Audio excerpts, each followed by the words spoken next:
Consumer Protection has been doing these community roundtables series on like tobacco-free kids series to really educate and also as a community and how we can work all together to prevent the youth from starting to smoke, and for those that who have started, what the resources that we can provide to them in terms of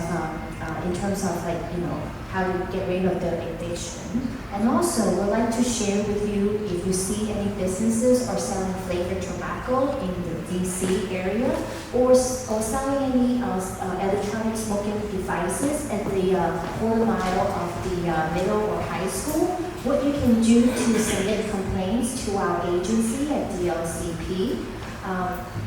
I am Shirley Kwan-Hui, the Interim Director for the Department of Licensing and Consumer Protection, and DLCP is one of the newest agencies for the District of Columbia since October 1st of 2022.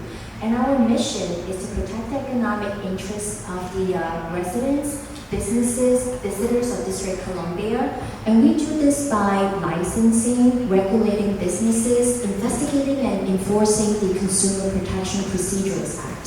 So when we're talking about licensing, we're talking about licensing businesses, occupational professional licensing. We also register corporations. We also do consumer protection, education, and enforcement as well. And we also protect consumers by making sure that the scale, the weights and measures are accurate at your gas stations, at our grocery stores, and so forth. So, and today we are here to talk about how we can prevent youth from starting to smoke, and also those that who have already started, what resources that we can provide to them, and the enforcement work that we have done. And for DLCP, we have during enforcement of the flavored tobacco ban, and we have visited over 800 businesses, like cigarette retail and wholesalers as well. And we have been doing a compliance check as well, in which I would be letting our Chief Enforcement Officer go to talk more about it. But we have a distinguished panelist with us here today, and I'm going to introduce our COO at the DLCP, Mamadou Sama, so he can able to moderate this session for us and introduce the panelists. Good afternoon, everybody. My name is Mamadou Samba,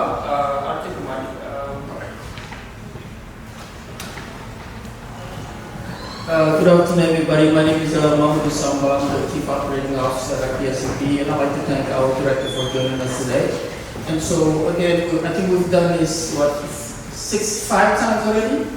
And so we've done every event, one event a week for the whole month of May, and it's been exciting. One of the things that I really like about it is that we've been in different wards, but we also had different types of panelists come in and go to share different experiences. And so today we're gonna close out our series. This is our series finale of, I guess, the flavored tobacco Game of Thrones, like I called it last time. So we're really excited. So I'm gonna start with a quick introduction. I'm just gonna let everybody quickly introduce yourself, your organization, and sort of the mission and what is the purpose of the organization. I'll start with Carrie, who is Department of Health. Good afternoon. I am Carrie Dahlquist, Program Manager for Tobacco Control at DC Health. We work with partners in the community to ensure that youth are not initiating use of tobacco, to reduce exposure of everyone to secondhand smoke, to help people who are already smoking in their cessation journey, and then we also want to address the disparities in tobacco use and the disparities in health outcomes related to tobacco use in the community. Thank you, Carrie. Hi, everybody. My name is Charles Debenham. I am the current chair of the DC Tobacco Free Coalition. I think you probably have heard from quite a few people that are part of the coalition. I'm currently the chair and one of the co-members of Coalition was founded in 2006 as part of the tobacco settlement funds, and we've been around ever since. We represent over 100 organizations in the District of Columbia, organizations and individuals in the District of Columbia, and our mission is to improve the health of the District of Columbia residents by decreasing the morbidity and mortality associated with and use of tobacco exposure through education, public policy, and advocacy using culturally and linguistically competent approaches. You see why I have to read that. So I'm just happy to be here. We were laughing earlier. I do wear many hats. I think you heard it from one of my colleagues before, Carol Magruder. I am I'm the DC rep for the African American Tobacco Control Leadership Council as well. So I'm glad to be here. Thank you. So my name is Bo Finley, and I am the Chief Enforcement Officer of the Department of Licensing and Consumer Protection. What does that mean? That means that I developed the tactics and strategy by which we're enforcing the Flavor Prohibition Amendment Act of 2021. And some of you who were here earlier had a chance to meet some of the investigators who are doing the on-the-ground work of enforcing the law. And so thank you all for being here this evening, this afternoon, and thank you for partaking in this. No, you can keep the mic there. You guys can, I'll just put that so we don't have to. So I'm going to start with a very basic question. I'll start with Charles. Typically, I start with Bo. And so my first question to you is, DSCP enforces a law, which I'm sure you've been enforced. So tell us how did this get started? How did your organization decide to advocate for this law? And what are some of the reasons behind it that push you to say, well, we want to be involved, we want to advocate for this? That's a good question. And I think we have been part of the whole process of tobacco control at the end of it, along with DC Health from the very beginning. And so when the opportunity came for legislation to be introduced to ban menthol and other flavored tobacco in the District of Columbia, we supported that wholeheartedly. And why do we support it? Because we believe in saving lives. We believe that no one, the tobacco companies should not be in our communities killing our young and getting older folks addicted to their products. So we were very much on board at the very beginning. We were very interested in what the process would look like. We're happy with the way it did turn out. And so we just want to be able to lend our support wherever we can. Definitely. Bo, basic question for those who just joined us that don't know what is flavored tobacco. What is flavored tobacco? What are we enforcing? And how do you or does your team make sure that residents are aware of what the law is and some of the benefits put in place? Well, so flavored tobacco, according to the Flavored Tobacco Prohibition Amendment Act of 2021, which went into effect on October 1st, 2022, is any flavor that is imparted, a characterizing flavor that is imparted when consuming a tobacco product, or synthesized nicotine product. Now, what constitutes characterizing flavor? Well, it's something obvious like menthol or candy or cognac, but characterizing flavor is any aroma or taste that is distinguishable from tobacco. So, as I mentioned, menthol, vanilla, we see lots of things like that, like cedar. So those are all flavored tobacco products and thus are prohibited across the district. And the law also had something about electronic smoking devices, which I think we're going to get into. I'm hoping that answered your question on it. Kind of. So the law became the law was in October 1, 2022. Since then, what has your team done to make sure that residents are aware, but also enforce with the basic law? Okay, so the first thing that we did beginning October 1st, right when the agency was created actually, was begin outreach to businesses to let them know what the law was and how it was going to be put into effect. So to do that, our team, including some folks who are here right now, went out to every single cigarette retail licensee and tobacco wholesaler in the city and gave them information, handed them information, or left it on their door if they were closed at the time. We also emailed them and wrote them letters explaining the law and the change. Then in February, our agency issued what's called an administrative issuance, detailing a fine structure. The first fine is $2,500, the second fine is $7,500, the third fine is $10,000 for selling flavored tobacco or electronic smoking devices within a quarter mile of the district middle or high school. And then after that third fine, we actually, as an agency, are required by law to move to revoke that license, that cigarette retail license, which really it's a law with a lot of teeth, which is great from the enforcement side.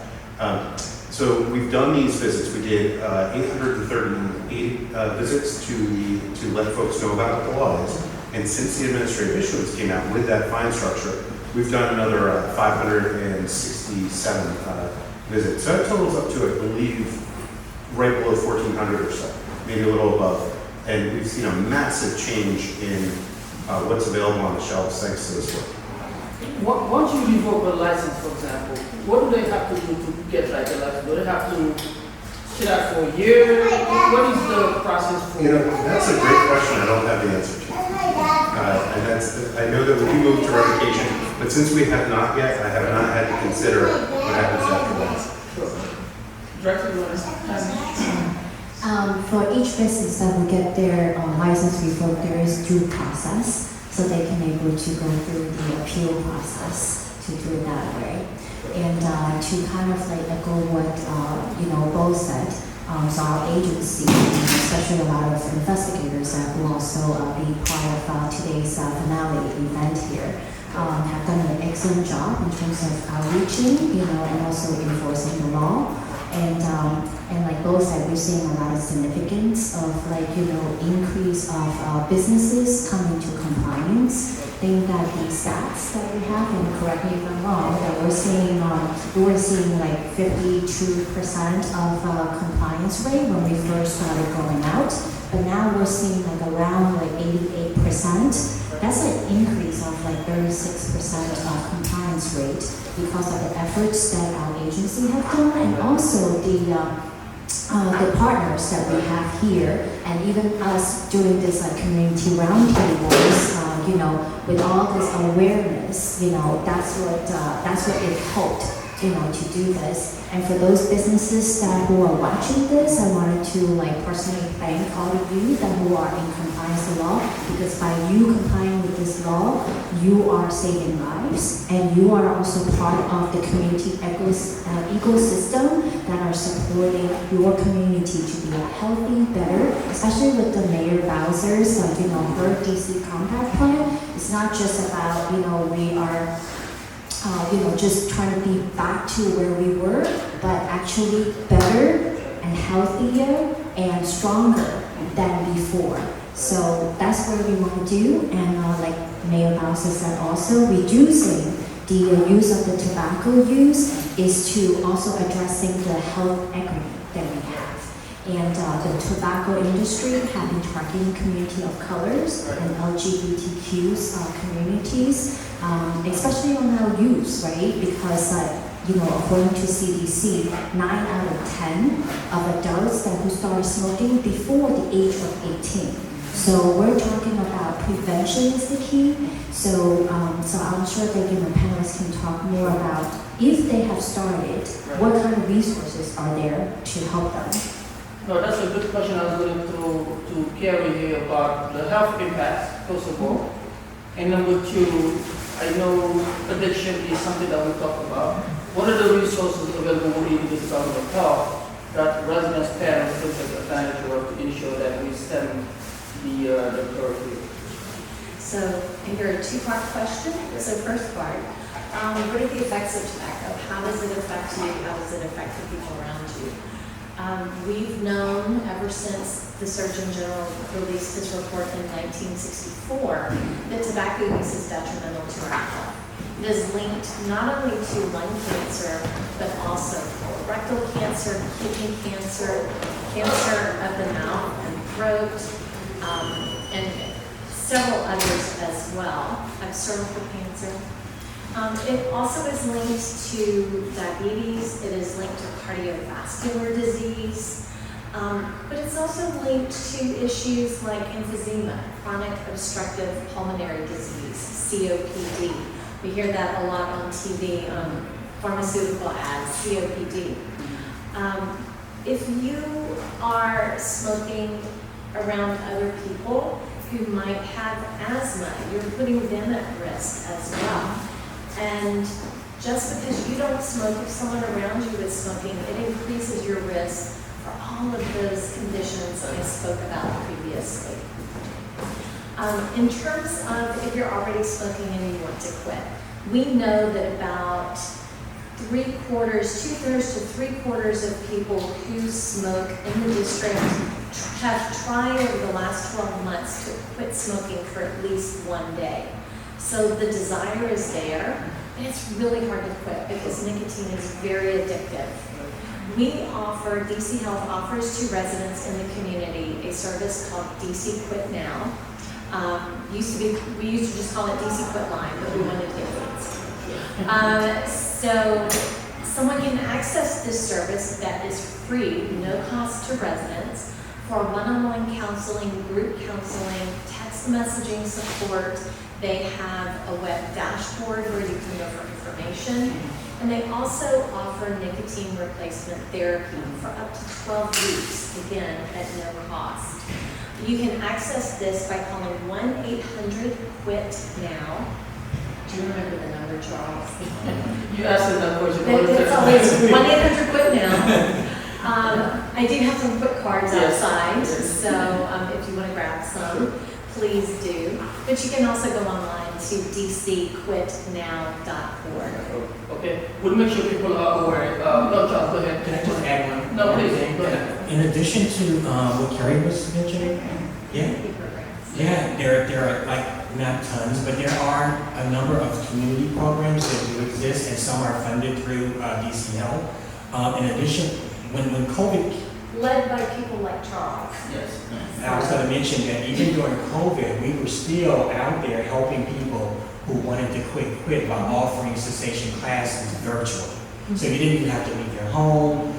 You didn't even have to quit right then and there, but hopefully you heard something that would encourage you to quit along the way. So there are a number of resources. Of course, there could be more, Sure. but there are a number of resources there are. No, you can keep the mic up. So when you started, you talked about being a liaison to the African American community. In the last panel, we talked about how these products are marketed specifically in the African American community and children. I particularly remember a point that somebody made about product being marketed as creme brulee, right? Yes. So can you speak a little bit to how this marketing is unfairly targeting the African American community? Some of the impacts that you see in the community and what can be done as a city to ensure that we get more support for this? I mean, we can just look at history, right? We know that tobacco companies funded a lot of our events. The Cool Jazz Festival, that was number one. And then you would often see in the District of Columbia and even in a lot of places where the tobacco company would ride around in these vans that had Salem written real big on the side, but they would also, and they would go into communities of color.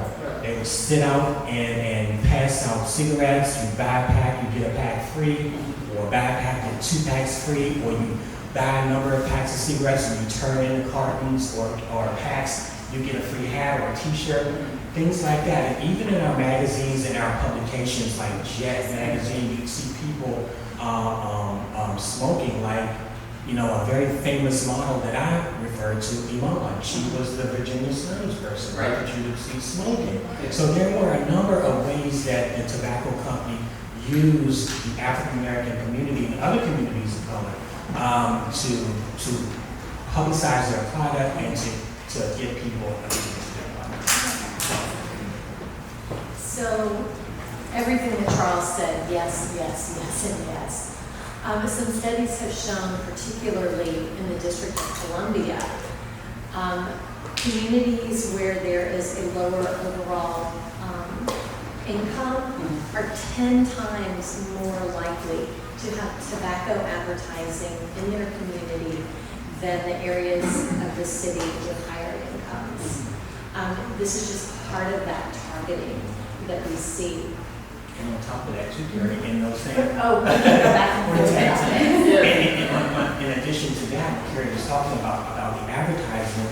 Cigarettes are sold cheaper in those communities as well, so that they can make sure they can afford it. No, so we just got another candidate. So let me throw the question at both here, which means, so we're talking about how the target of these communities. What does it mean for your team? When your team goes out to do compliance, what do you look for? Well, so that's the first thing we're doing is right now we're doing what's called proactive enforcement. So we're going out into the community, we're going out to every single cigarette retailer in the city. We're letting them know whether they're in compliance, and if they're not in compliance, issuing them what's called a notice of infraction, which is essentially a ticket. And as I mentioned the fine structure earlier, the first one is $2,500, so it's a pricey ticket. But we're doing that, and then we're going back around to the businesses that have not been in compliance and saying, hey, you need to be in compliance, and going on for the second round. Now the issue is that for some of these businesses, it makes short-term financial sense for them not to be in compliance, right? Our fines, while high, might not be high enough given some of the sales they're able to make. So we're going out and we're doing that proactive enforcement. On top of that, we're also doing complaint-based enforcement. And Josh has just arrived, not to throw you under the bus, Josh has filed a lot of complaints with us, and we have sent out investigators to investigate those complaints, and he has been right every single time, which has resulted in hefty fines for certain businesses. But we are fundamentally a complaint-driven organization despite this proactive enforcement. So we need the communities that are most affected to really pitch in and let us know when stores are selling flavored tobacco products or when they're selling electronic smoking devices within a quarter mile of middle school high school. Just a quick follow-up. We did hear early on that we confiscate products, which is, can you speak to that? Yes. When you go out and you see a business that has flavored tobacco, what do we do with it? So Mamadou mentioned that he's heard that we confiscate products. Yeah. That is absolutely not true. We do not confiscate products. We issue our fine and we tell the business that they need to get rid of them, not offer them for sale. We cannot even give them away. Some wholesalers have allowed the businesses to return the products so that they can sell them in jurisdictions that allow flavored tobacco sales. So that has been, it has been a nice way that wholesalers have helped comply, although that is pushing the tobacco product problem elsewhere. So Josh, if you understand, we'll give you a chance to quickly introduce yourself. And the first question to you after your introduction is, you filed 10,000 complaints out there, right? Something like that. Something like that. What can the community do? What can we do, parents, teachers, schools, to ensure that when they see something, they say something, to follow the community? What can be done? Sure. So it's nice to meet everyone. My name is Josh Brown.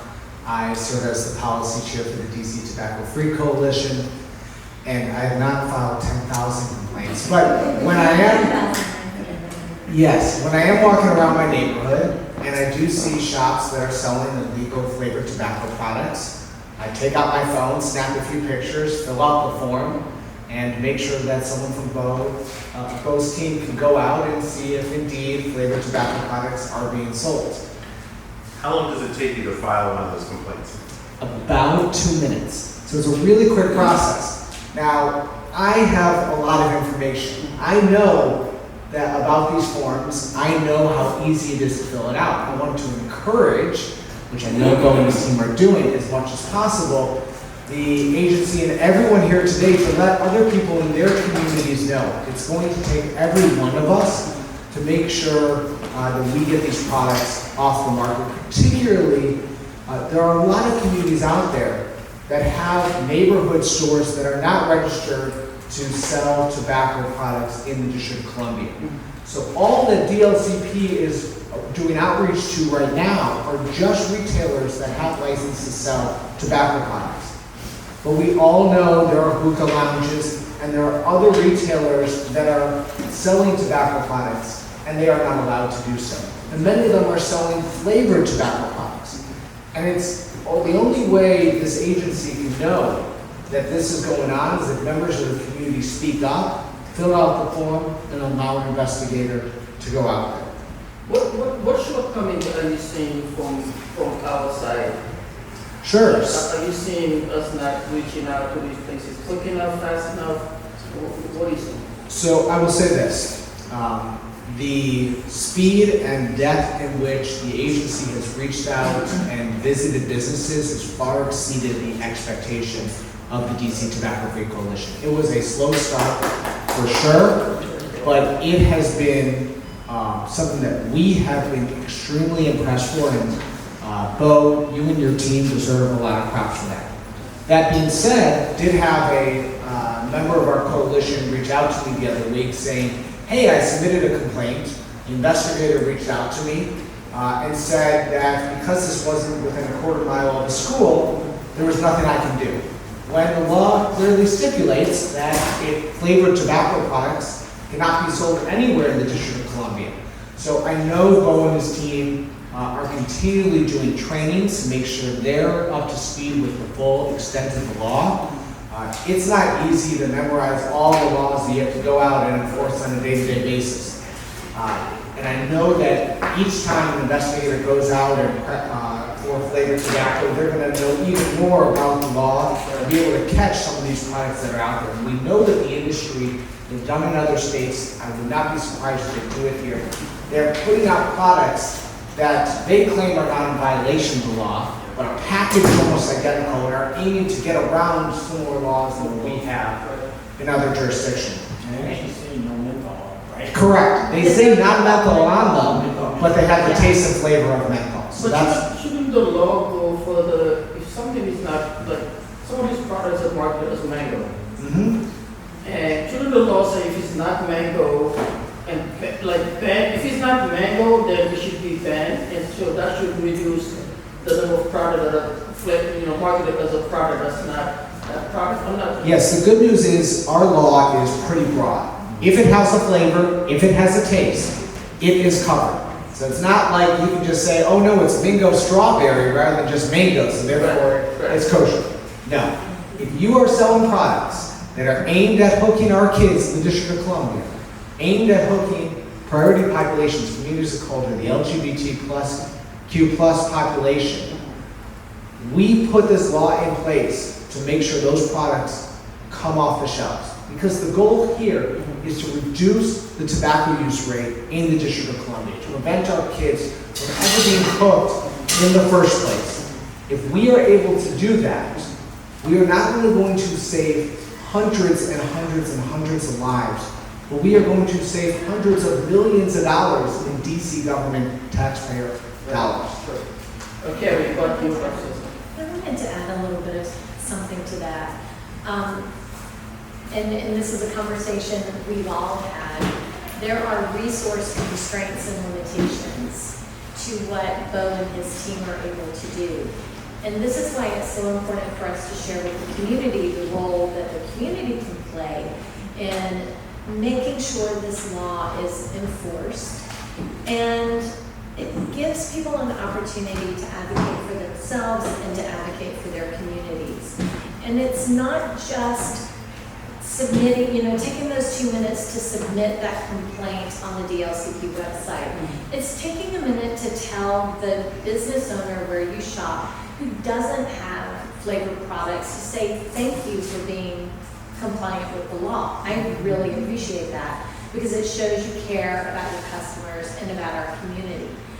And at the same time, if you do see a business that is selling these products, say, it would really be great for us and for you to show your support for us not to sell these products. And so that's just one little thing. Is it their responsibility though to say that? Is it their responsibility to say that to a store owner?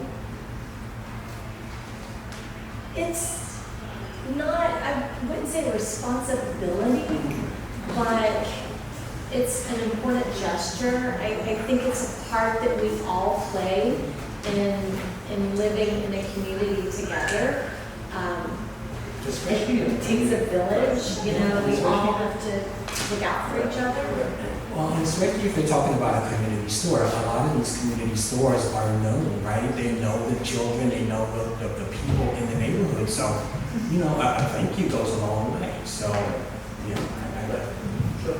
So, if anybody in the audience has any question, would like some question, just raise your hand. But I do want to maybe come back to the fact that more and more children are becoming addicted to flavored tobacco, probably due to So what are the fines? How, district-wide, how can these, money be channeled towards these communities that are suffering the most to promote education, awareness, and law enforcement?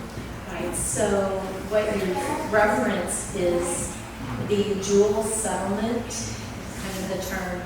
The District of Columbia in 2019 filed a suit against Jewel Incorporated, which was at the time the leading vape product used by teens. It was leading in the market.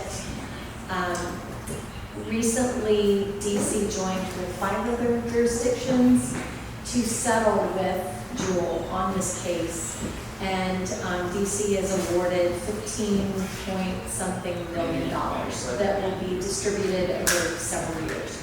So we have been in some conversations with the Attorney General's office about what are some really effective evidence-based, evidence-informed ways to use this money so we can reduce the initiation, so kids are not starting, so young adults are not starting, and to help people quit smoking. So it would enhance some of the programs that are already in place. One of the most effective things for tobacco control is mass media campaigns. Some of you might have seen CDC's TIPS campaign running. They start new ads every year. We're going to be building on that and doing some advertising in town. Separate from the Jewel settlement, those funds could help support campaigns like that. It could help support youth engagement programs, because our kids have great ideas, and not just for them, but for the world. And we want to give them every opportunity to let their voice be heard. So our program we are doing in conjunction with Truth Initiative is called Next Gen Action. If you know any kids who are interested in getting involved in that, I don't have the Truth email with me right now, but you can email tobaccocontrol@dc.gov, and we will put you in touch with Truth. We are also engaging adults in the project. Adults need to know what's going on, and Josh talked about some of the things to look for to see if your kid is vaping. Another thing that we need to understand about tobacco products and nicotine is nicotine affects brain development. So if you start to see your child's behavior change, if if their grades in school are dropping, if their engagement with their friends is different, those are some warning signs as well. So we want to engage parents in this issue as well, but I think the youth are really important tools for us. Charles, what about from the African American community? How can we ensure that, more resources from settlements are channeled to the community to ensure more education in the world? Yeah, so continue to have great partners like we have with the DC Health. That's where most of our funding comes from anyway. Maybe having a relationship also with the Centers for Disease Control and Prevention. Building those strong relationships with those funders that fund cessation programs. But also looking at, like Carrie mentioned, what are the best practices and evidence-based programs? We just don't want to have a program out here that's going to be around for a few weeks. We want something that is sustainable. So making sure that those programs are working. We know that it works, right? We know that.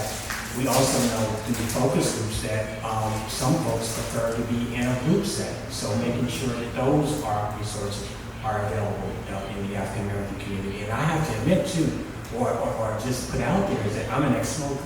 I quit over 30 years ago, so I know it was a hard struggle for me to quit, and so I know how hard it is. So I know what resources and what access means. You know what I mean? Because there wasn't a lot around when I quit. It was that nasty gun, right? So a lot's changed. So being able to make sure that those resources are available and that people are accessing those resources. Well, we have about 5 to 10 minutes left in the conversation. So what I want to do is do a one round, but I want to let the director have the closing remark. But I want to start here with Josh, first of all.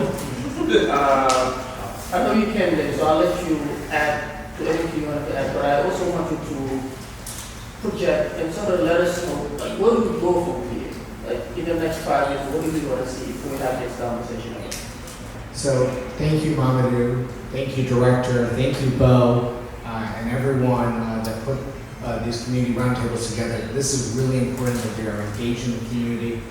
This law is just in its infancy, and we have a lot to do to get to the place where all of these products that are now legal products here in the District of Columbia are off the shelves.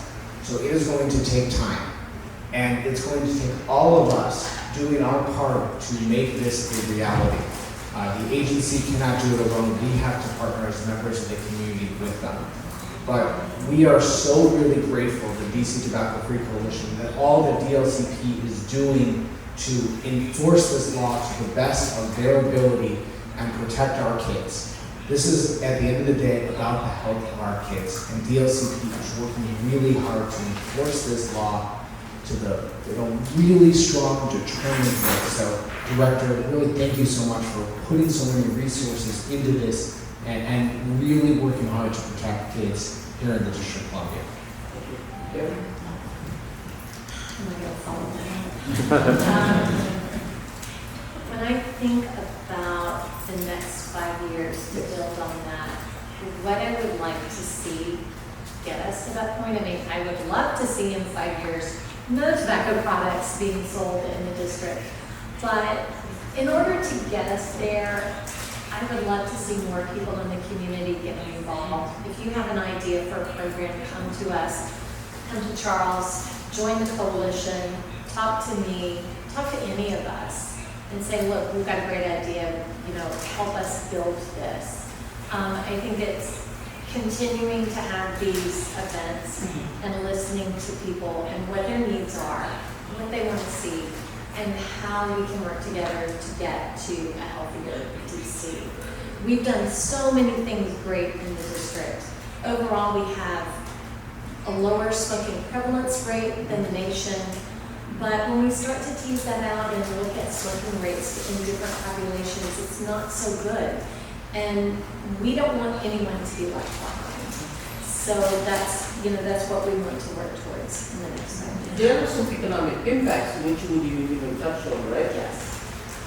So I think what a pack of cigarettes costs about $10. So imagine the impact on a everyday smoker. Imagine the impact of health issues that have come about because either you smoke or someone in your family has smoked.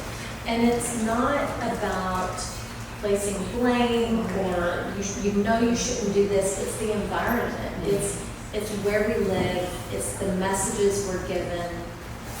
And we can all together change that social norm. Tobacco-related health issues cost to the district, and to the tune of about $350 million a year in Medicaid costs. And that's a fairly old statistic. And that's not anywhere near the tax revenue that we generate from tobacco products. So don't listen to the fact that, we can't give up this revenue.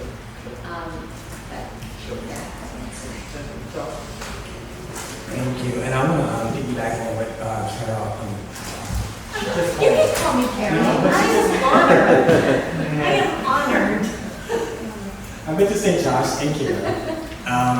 So what I'd like to see myself in 5 years is not working so hard on tobacco issues. Really, I want to be able to do something else. I want to be able to walk down the street. I live in Ward 7. I want to be able to walk down the street and pass a bus stop and not see a bunch of kids smoking packs of cigarettes or e-cigarettes. I want to be able to go into my corner store and see fresh fruits or vegetables and things like that, and not so much on display packs of cigarettes. That's where I want to be. I want to be able to, in 5 years, that if somebody is still smoking, that they can just go to the website or pick up the phone and call and get the resources that they need to quit. Thank you. So first, thank you everybody for being on these panels. Our fifth panel, and I'm a little sad where the band is breaking up. And I hope we can get back together for weddings. But that aside, from the DLCP side, we are fundamentally addressing the youth smoking issue from the supply side, right? We're restricting supply. We're finding businesses that are selling flavored tobaccos, finding businesses that are selling electronic smoking devices within a quarter-mile district middle of our high schools. And the demand side is something that DC Health works very hard on, and it's something that Campaign for Tobacco Free Kids works on. It's something that it does. The whole project takes a community. It takes a village. We're doing our proactive enforcement. We're doing complaint-based enforcement. We will need to be getting more complaints. We've seen a wonderful reduction in the number of businesses that are not in compliance. We'd like to see a greater reduction. We'd love to see 100% compliance, but we know that's impossible. But we can get close to it, provided that we have help from folks like you in this room, like the folks watching online, filing complaints with us, letting us know, so that we can go out and do our job. Thank you very much. Director, do you want to close us out? Well, thank you so much for everyone that are here tonight in person, and also those who are here with us, virtually as well. Want to give a special thanks to the panelists that we have, and also our great moderator, Mamadou here. And under the leadership of Mayor Bowser, she knows what it takes to build a better and healthier DC. And it's so important that we need to, we work as together, collectively, all our fellow panelists have mentioned. Doesn't matter if we are government agencies, teachers, or a janitor, or somebody who's driving Uber. It doesn't matter. Everyone, even though if you are not parent yourself, you can contribute. If you see something, say something. Please go to our website, dlcp.dc.gov, and file a complaint with us, and we'll make sure that we will investigate, the allegation promptly, and to make sure that we enforce. It is so important for us to remove the access of these flavored tobacco and electronic smoking devices within the quarter-mile of the middle and high school in the District of Columbia. You remove those access. You also, strongly encourage to start your conversations with your children, early, to let them know that, because a lot of times kids, they are looking at short term. They're thinking about the celebrities. They're thinking about, oh, this looks cool. Hey, I can just try it, but not knowing that this is addictive. So it's so important, we as adults, we as community, that we need to do our part to help, the kids to prevent them from start smoking. And if you have kids or you have loved ones or you yourself have started smoking, there are resources that our panelists have mentioned. Please leverage them. And these resources are free. So please do leverage those. And then also, I wanted to give a special thanks to the groups here who've been working so hard to passing, this law that is so important to our community, especially the people of color and LGBTQ community, because the industry is targeting us and targeting specific our communities here. So it's so important that we fight together, we work together, we build this community, a really great ecosystem to support a better DC, stronger DC compact. And for those businesses who are already in compliance, I wanted to thank all of you for doing it, because you are building a better DC, for our community. So thank you so much. And I also wanted to thank all my staff who put this series of community events together, and also